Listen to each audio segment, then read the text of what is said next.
fame. His bank account is as rich as his name. That's Rich, Richie Rich. The Richie Rich Show. Oh, look at this big cat here.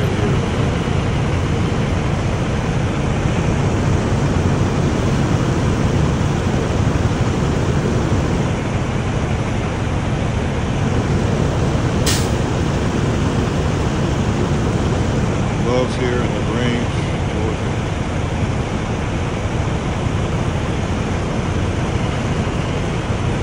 Looks like the asshole called him prom.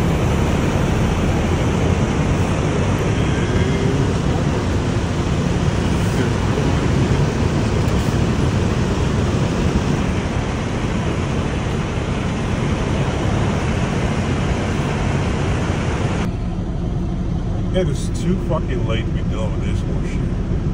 Look at that.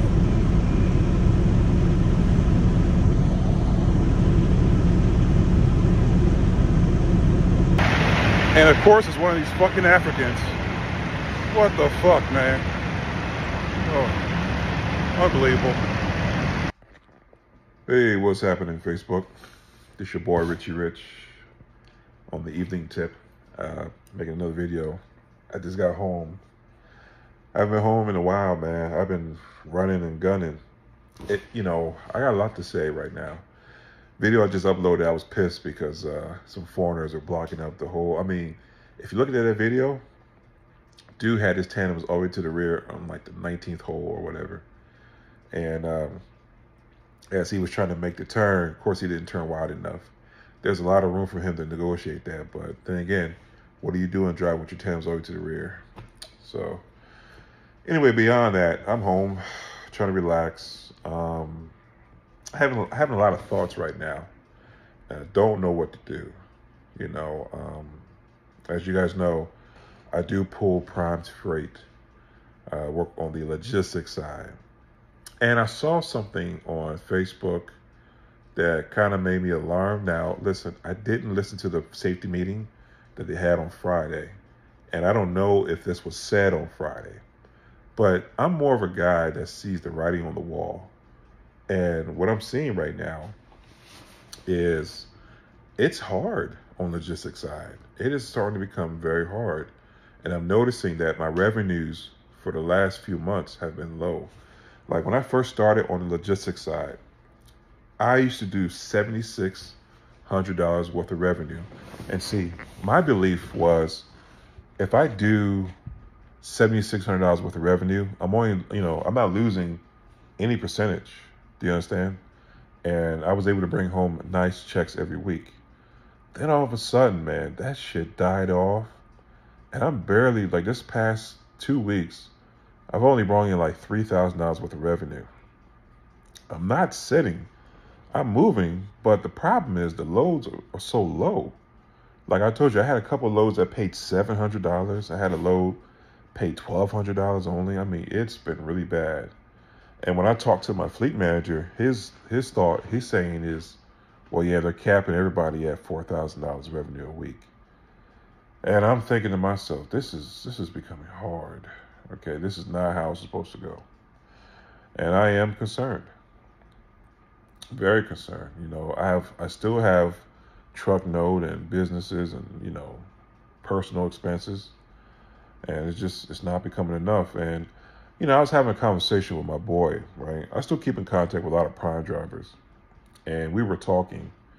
And he was saying what he believes, and which I believe too. Prime has like a grade system on their loads. You know what I'm saying? And I think the best loads are reserved for the company side of Prime. Then the leased contractors get the other loads. And then Wilson Logistics gets their loads. And then Wilson Logistics lease drivers get their loads. And then everybody else is just a free-for-all. See, Prime makes 15% on the load regardless, on the logistics side. As soon as they get the load, they automatically get the money. So it's a money thing for them. But when it comes to us, it's like, it's been bad, man. I mean, I'm frustrated, and I don't know what to do. I'm thinking about pulling some dry van. I mean, the little screen caption that I have on here, basically the guy was saying that, Rob Lowe said that they're going to start thinning out the herd. And in the comment section, a lot of guys were like, yeah, support that. In America, people are so quick to want to throw people in jail or say you're fired. Just, I don't know what it is with this country. But when somebody loses a job, that's a family not being fed. Do you understand? Or that's a loved one being taken away. For some reason, we cheer for that shit. And I just don't understand. But anyway, somebody was saying that they're thinning out the herd. They already dropped 430 people, which I can believe that. I was in Springfield a couple weeks ago, and it looked like a truck graveyard around there. I mean, you got Pedigree trying to sell as many trucks as they can, cheaply as they can. And then you look at the lease side and all the other overflow lots, it's filled with trucks. I've never seen it like that, ever. But, we are in a situation here. I am. I'm in a pickle. And see, trucking, just like the wheels are turning, sometimes you have to turn too. You can't get too comfortable or you'll end up starving in this business. So I don't know. I don't want to go to the spot market because I know what I was hitting for there. And I don't want to jump on another carrier because I know what they're going to be doing there too. See, they use owner ops and overflow just to get that 15%. Do you guys understand what I'm saying? They don't care about the quality of the load. They just want the money. They want that percentage off the top. And I can't blame them. That's how business goes. So I don't know what to do. I'm in the quandary right now. I like Prime. I like Prime's network. I'm comfortable working Prime's network. I love the fuel discount, even though fuel is starting to creep back up. I think right now it's well over $3 a gallon. And that's with Prime's discount. I think on the pump price, it's like $4 and something odd cents. So it's getting out of hand. I don't understand. Fuel's going back up. Loads are cheap. And here's another thing, right? I was talking to my buddy, and he points something out to me. And I don't know if this is true. So I shouldn't put it out there, but it's one of those things like, I hope it ain't true. But it could be true. What I'm saying is, I heard that guys who own trucks ordered in 2017 that are on Prime's fleet, they're being asked to either leave Prime's fleet or get into a lease purchase. That's messed up. Okay. Can you imagine spending 5 to 6 years paying off that truck, and finally you paid the truck off and they come to you saying, well, your truck is too old to be on our fleet now? Oh, Jesus Lord. But my buddy said that they did that to this particular person, to this female driver, and they told her, listen, your truck is a 2017. We need to either get another lease purchase or take your truck somewhere else. That could be them wanting to keep people in the lease purchase program there at Prime, because those trucks are sitting, so they are losing a lot of money. And unfortunately, companies have turned to lease purchasing as a profit for their company. It's unscrupulous, is what it is. But they do it, and it's a business thing, and I understand, but it's just wrong. But I just don't understand. I'm in a pickle. So if you guys can drop some comments, let me know who's the best paying carrier out here. I mean, I know Prime is, but I'm concerned, man. I'm concerned because these last few weeks, the revenue has been so low. And what they're doing now is what I don't like. And they're giving you a bunch of day runs.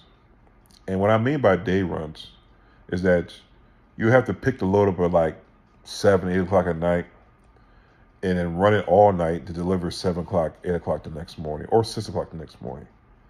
I'm noticing a lot more of those. And I'm going to tell you something. I really don't like those. I like to pick up a load, spend a day or two driving it, and get to where it needs to get. But I understand why they're doing it. But I don't like it. Because then it's forcing you to run all through the night. And there was a situation that happened to me about a week ago where my body couldn't physically do it. And I'll explain what they did. They gave me a load from Whitesville, Virginia, the Gatorade facility up there in Whitesville, and they wanted me to run it out to I want to say Mount Crawford, Illinois or something, but it was due the next morning. Okay. Driving through West Virginia in the middle of the night is the hardest thing, carrying 44,000 pounds of product. You know, you're literally doing 15 miles, 20 miles up the mountain, that you're curving. I mean, it's the roughest drive a human body can take. And finally, I pulled it over and I called him. I said, look, I cannot do this. Physically, I just couldn't do it. Because it was not just my first night doing it, but it was multiple nights doing that. And, you know, it was one of those things where I probably shouldn't have accepted that load because it didn't pay anything at all.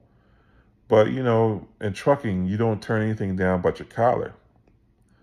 But, you know, this shit here is starting to become frustrating.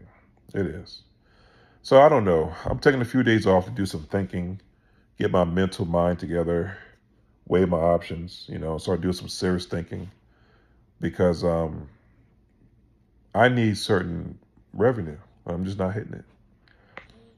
And I don't know. I understand not everybody's hitting it, but once again, this is an individual problem that I got to address. You know, everybody's problem. So peace and love. I hope everybody's cool and doing well. Drop a comment. Let me know what you think about my situation. What would you do? Just don't get on here and be a troll and say, well, I'm making this and this and that. Put a solution down. Okay, be a square person. You know, give some sound advice like I do. You know, I'm not saying I need everybody's help or anything. I'm just trying to figure out if I should hang on to this or if I should roll because it's looking bad. Anyway, peace and love. Y'all be easy.